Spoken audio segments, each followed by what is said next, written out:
Seiring dengan kemajuan industri pertahanan atau militer dunia, tampaknya saat ini Indonesia juga telah mulai berbenah dalam hal pengadaan alutsista tempur buatan dalam negeri untuk memperkuat TNI dari ketiga matra.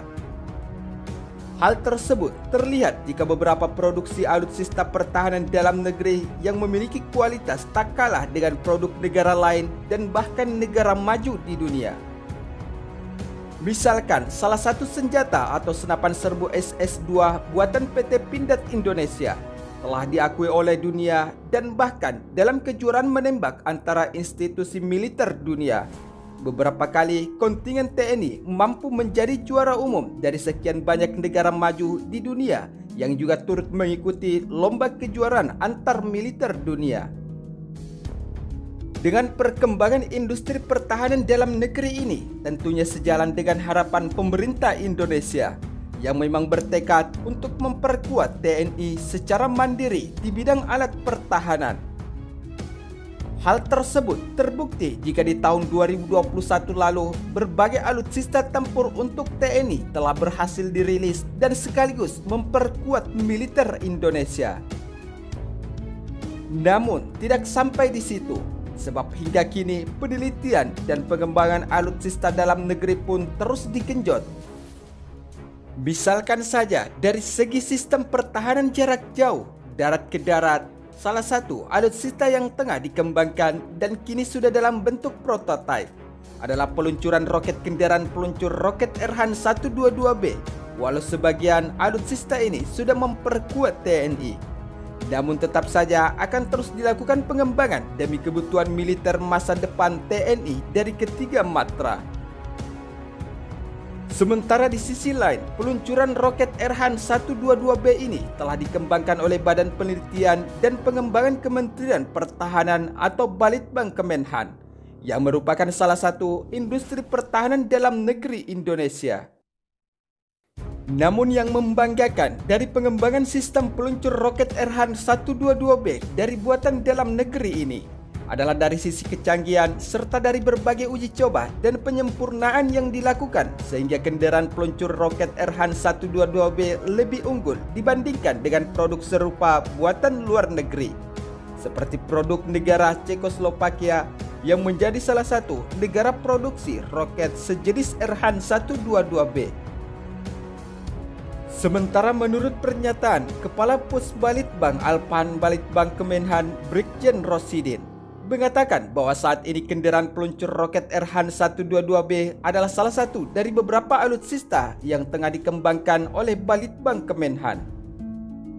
Selain itu, roket Erhan 122B ini sendiri direncanakan dapat memperkuat kendaraan peluncur roket 122mm RM70 Grand 40 buatan Cekoslovakia yang saat ini digunakan TNI Angkatan Laut, yaitu Satuan Marinir.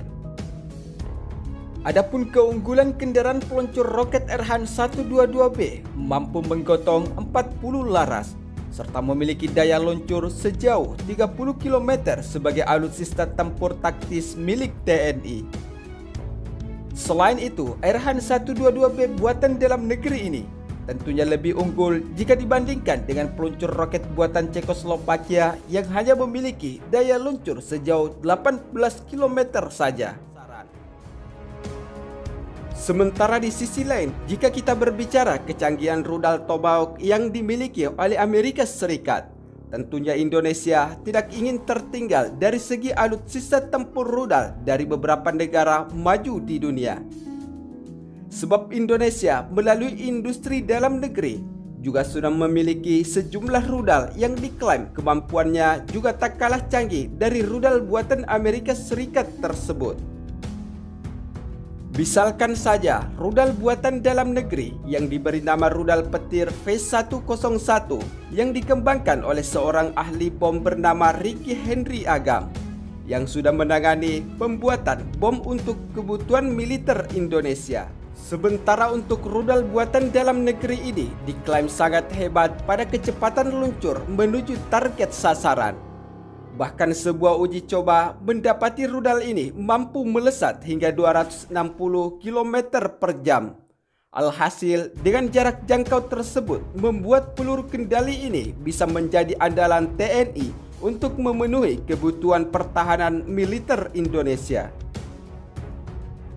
Adapun spesifikasi rudal petir V101 buatan dalam negeri ini memiliki panjang 1,850 mm dengan bentang sayap 1,550 mm serta berat tanpa hulu ledak yaitu 20 kg. Untuk berat hulu ledak yang mampu digotong oleh rudal petir buatan Indonesia ini adalah 10 kg dan jarak jangkau pada uji perdana yaitu sejauh 45 km. Sementara itu, demi untuk terus meningkatkan kemampuan jelajah rudal buatan dalam negeri, Indonesia kembali melakukan uji peluncuran rudal petir tahap kedua dan mampu mencapai target sasaran sejauh 260 km per jam. Namun untuk teknologi yang digunakan oleh rudal buatan dalam negeri ini, yaitu menggunakan sistem elektronik PID Controller, 3D Weapon Autopilot, GPS Navigation, complete with 6 dove sensors and 3 axis magnetometers.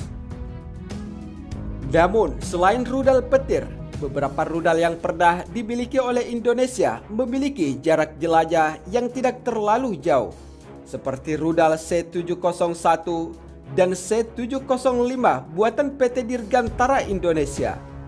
Peluru adaptasi dari Cina ini hanya mampu menjelajah antara 80 km hingga 135 km. Selain itu, dikabarkan pula jika Indonesia juga mengembangkan Exocet MM40 Blok 2 yang menjadi alutsista andalan TNI Angkatan Laut. Namun jika dibandingkan dari kedua rudal tersebut, rudal petir V101 tentu saja lebih unggul sebab memiliki perangkat yang canggih dengan mengadopsi teknologi paling mutakhir untuk penginderaan target sasaran musuh. Selain itu, rudal petir V101 mengusung multiple point 3D dari jenis rudal yang menggunakan Seekar. Hingga sejauh ini, meski rudal petir buatan Indonesia sudah berstandar NATO, namun PT Sari Bahari hanya menjual produk-produknya kepada militer Indonesia saja. Walaupun ternyata rudal petir V101 telah diminati banyak negara dengan desain yang unik, mirip pesawat tempur, drone, dan memiliki kecanggihan sesuai kebutuhan TNI Angkatan Udara Indonesia. Berdasarkan hal tersebut, tentunya Indonesia tidak dapat dipandang sebelah mata oleh beberapa negara maju di dunia. Sebab Indonesia telah mampu membangun sistem pertahanan militer secara mandiri dengan didukung kekayaan sumber daya alam yang sangat melimpah sebagai salah satu bahan amunisi yang tidak dimiliki oleh beberapa negara maju di dunia.